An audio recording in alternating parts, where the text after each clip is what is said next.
and welcome to LawSikho's thorough newspaper analysis for the 12th of June 2023.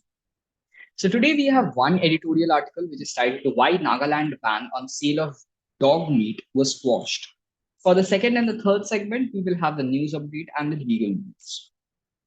So in today's article, it comes to light that the Kohima bench of the Guwahati High Court has quashed a 2020 government notification that banned the trading and sale of dog meat. And this notification that we are talking about, it banned the commercial import, trading of dogs, dog markets, as well as the commercial sale of dog meat in markets and restaurants.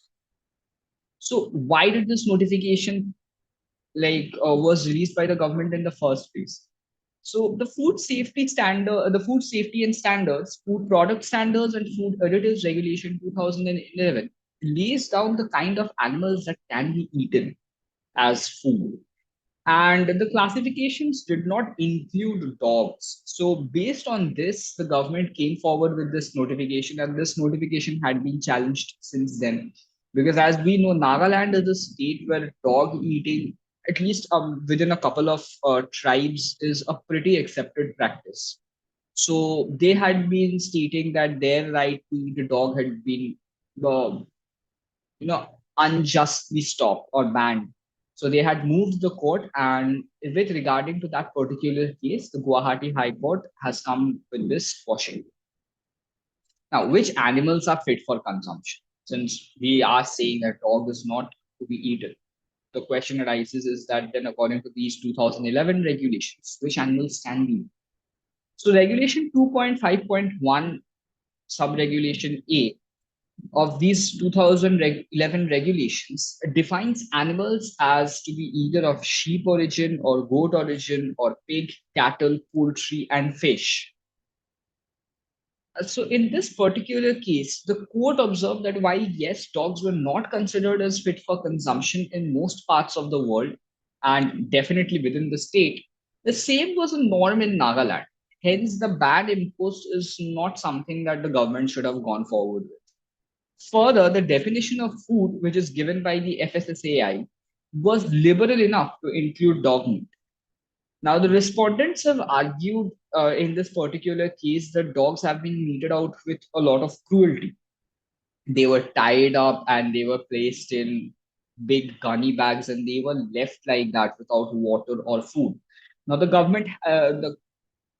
court has come forward and it has accepted that yes, these animals have been, kept in or maintained in a cruel manner like before they were killed off and then sold as meat. However, just the fact that the dogs were kept in a very cruel manner does not substantiate the claim that the entirety of the dog meat industry should be banned. The court also held that FSSAI had the power to ensure safe and wholesome foods. However, it does not have the authority to issue prohibitions. For the national news of the day, we have FarmersFZ chosen by UN for Food Startup Accelerator Programme.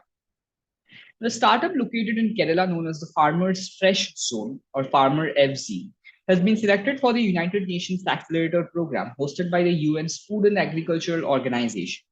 FarmersFZ has been included on a list of 12 agri-food startups from around the world chosen by the UN to develop their business.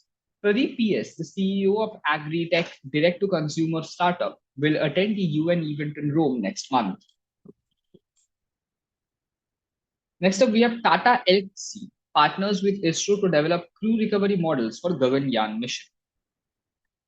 Through the association, Tata Elxsi has designed and developed crew module recovery models for recovery team training of the space mission. ISRO's Gaganyaan project envisions a demonstration of human spaceflight capability by launching the crew into a 400-kilometer orbit for a 3-day mission and safely bringing them to Earth by landing in Indian sea waters.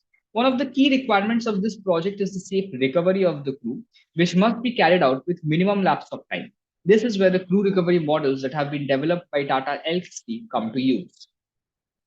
Next up, we have India and Serbia agree to set bilateral trade of 1 billion euros. Both sides discussed cooperation in the field of culture, particularly in cinema films. Tourism came up repeatedly.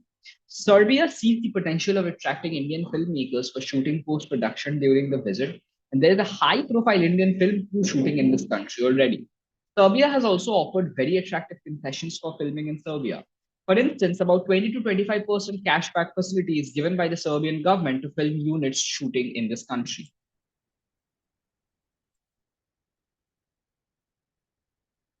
Next up, we have India, France, UAE conclude maiden joint maritime exercise in the Gulf of Oman. According to the Indian Navy, during the maiden edition of the exercise, a wide spectrum of operations at sea, such as surface warfare involving tactical firing and drills for missile engagements, and close quarter maneuvers were conducted. The exercise also witnessed advanced air defense exercise with French Rafale and UAE-8 MPA. Helicopter, cross-landing operations, and drills for replenishment at sea were undertaken by the participating units. The exercise also saw cross-embarkation of personnel that facilitated the exchange of best practices. Now, for the international news segment of the day, we have Fraser Island reverts to its traditional name of Kagari. The world's largest sand island off the coast of Queensland, formerly known as the Fraser Island, has officially been renamed Kagari. Kagari used to be the original name of this island, and it was later changed to Fraser. The landmark decision by the state government to rename the island is likened to the historic name changed at Uluru. Traditional owners of this island say that the name change symbolizes something greater than labels. For the legal update today, we have mere virtual presence of accused not relevant if he is not even informed of the prosecution's plea for extension of detention. Now, the Kerala High Court in the case of Sabarinathan versus the state of Kerala recently held that the decision of the additional sessions judge in an NDPS case allowing an application for extension of detention in period of investigation is illegal on account of the failure of the court to inform the accused as regards the filing of the application and of his right to object to the same. Justice Raja Vijay Raghavan V observed that the failure of the court to give oral notice would vitiate the entire proceedings. So this was all for today. For pre-study materials and P&A PDF slides, please join our Telegram channel, the link of which you can find in the description given below, or you can always scan the barcode that is given on your screen. Also, don't forget to subscribe us on our LawSikho YouTube channel to stay up to date with the thorough newspaper analysis that comes out every day.